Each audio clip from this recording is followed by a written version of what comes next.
everyone. Plant of the month this month is Galium aparine, otherwise known as sticky weed. It might only be February, but with the warm weather, this weed has been growing gangbusters in my garden. It has many common names. I usually refer to it as sticky weed, but it's also known as sticky Willy, sticky grass, goosegrass, bedstraw, cleavers, among many others. Sticky weed is an annual of the Rubiaceae family. It creeps along with straggling stems which branch and grow along the ground and over other plants. They attach themselves with small, hooked hairs that grow along the leaves and the stems. The stems are angular or square in shape and can reach up to 3 feet long. The leaves are simple and are borne in whorls of 6 to 8. The flowers are small, four-petaled, and are greenish-white in colour. The flowers are clustered in 2 or 3 and grow from the leaf axils. The fruits are burrs which grow 1 to 3 seeds clustered together. They are also covered in hooked hairs, which cling to animal fur and human clothing, and this, of course, aids in seed dispersal. So is it a wildflower or a weed? Well, some people say that weeds are just wildflowers that are growing where you don't want them. But I definitely consider this a weed. Galium aparine is widely distributed across Europe and North America.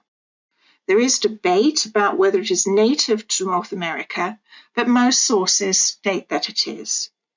In some states, it is classified as a noxious weed, and the seed is restricted or prohibited in Connecticut, Massachusetts, New York, and Vermont. In the Canadian provinces of Alberta, British Columbia, Manitoba, and Saskatchewan, there is zero tolerance for sticky weed in crop seeds. However, it does have wildlife uses.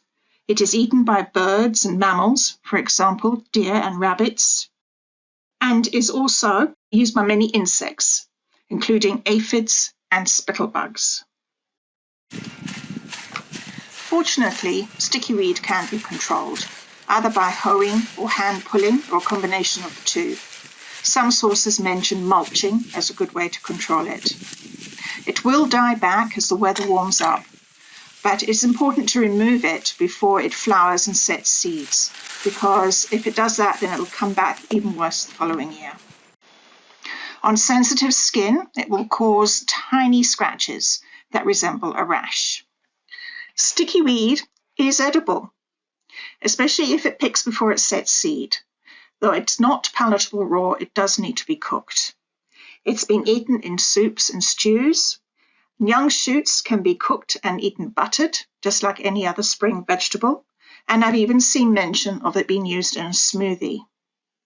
The fruits can be dried and roasted to make a coffee-like drink, and it also has medicinal uses, as a tea or a tincture for urinary health, and as a topical treatment for skin infections and eczema. So most of the photographs in this presentation were taken from my own garden, although I did take some from Etsy for the tincture.